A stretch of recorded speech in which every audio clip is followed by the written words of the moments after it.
You're listening to the Cyberwire Network, powered by N2K.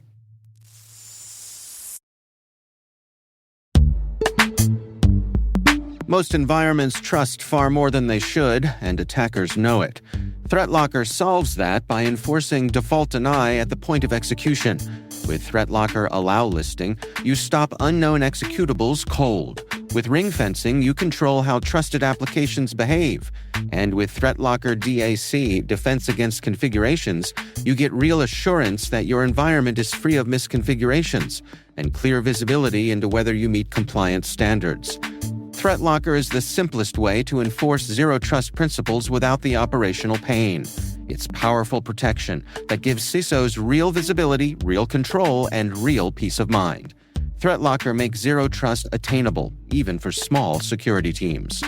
See why thousands of organizations choose ThreatLocker to minimize alert fatigue, stop ransomware at the source, and regain control over their environments. Schedule your demo at threatlocker.com/N2K today.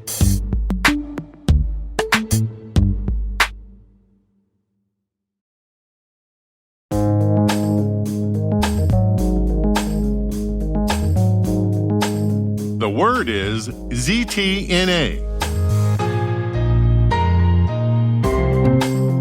Spelled Z for zero, T for trust, N for network, and A for access.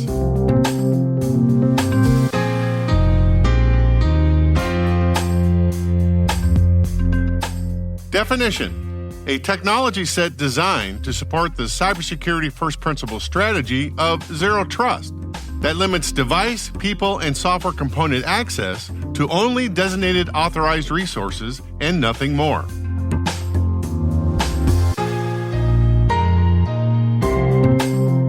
Example sentence: the Zero Trust Network Access solution prevented the attacker from moving laterally within the network.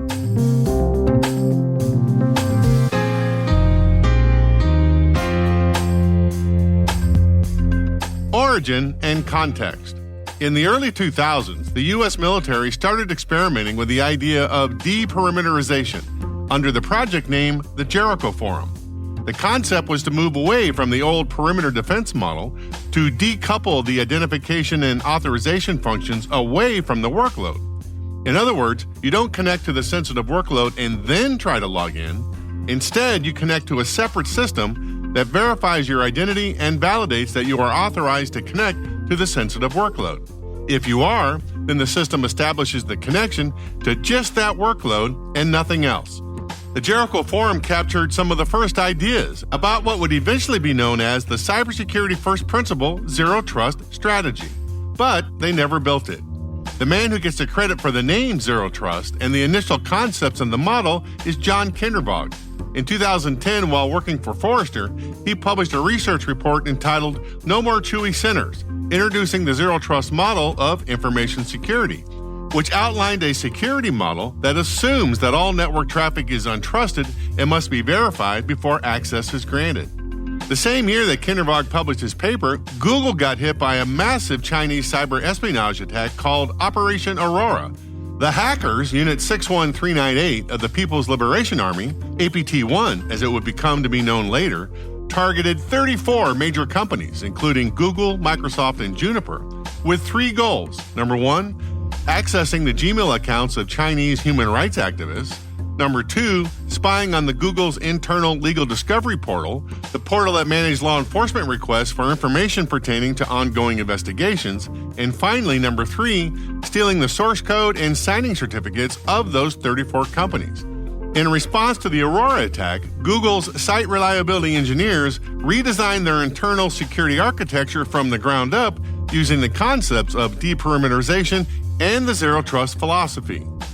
This might be the first publicly acknowledged deployment of ZTNA technologies. A few years later, Google released a commercial product called encore that incorporated many of the ideas they developed internally. ZTNA technologies involve verifying the identity of each user, device, and software component attempting to access a resource, and then enforcing policies that determine what level of access each should have based on factors such as role, location, device status, and behavior.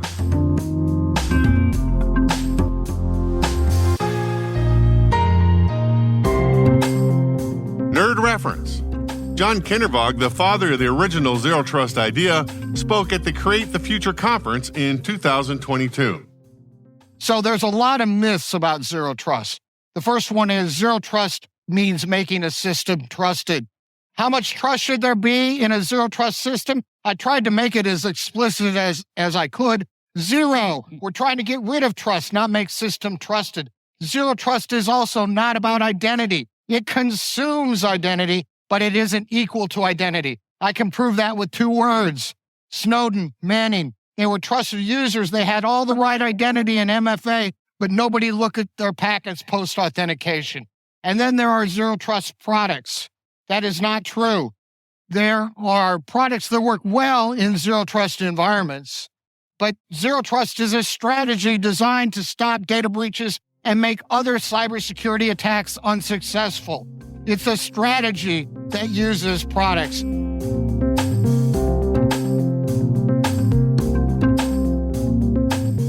Word Notes is written by Tim Nodar, executive produced by Peter Kilpie, and edited by John Petrick and me, Rick Howard.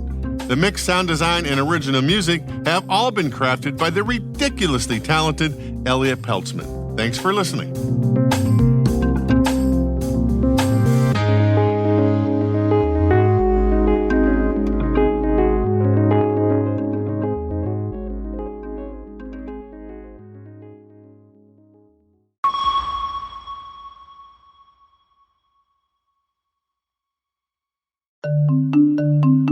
When it comes to mobile application security, good enough is a risk. A recent survey shows that 72% of organizations reported at least one mobile application security incident last year, and 92% of responders reported threat levels have increased in the past 2 years. GuardSquare delivers the highest level of security for your mobile apps without compromising performance, time to market, or user experience. Discover how GuardSquare provides industry-leading security for your Android and iOS apps at www.guardsquare.com.